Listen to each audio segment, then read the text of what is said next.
বাংলাদেশের মানুষ, এদেশের তরুণ ছাত্র জনতা বারবার এদেশে ন্যায় বিচার কায়েমের জন্য, এই বাংলাদেশে ইনসাফের রাজনীতিকে প্রতিষ্ঠা করার জন্য, বাংলাদেশকে ভারতীয় আধিপত্যবাদ থেকে মুক্ত করার জন্য বারবার রক্ত দিয়েছে, জীবন দিয়েছে, বন্ধুত্ব বরণ করেছে, আহত হয়েছে।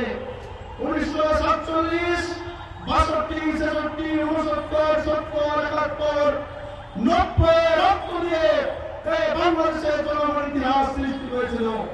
কিন্তু রক্ত দেওয়া শেষ হয়, ছাত্র জনতা অভ্যুত্থান সফল হয়, আর রাজপথরা ক্ষমতায় গিয়ে ছাত্র জনতার যে মূল লক্ষ্য এবং উদ্দেশ্য সেটাকে মাটি চাপা দিয়ে দেয়।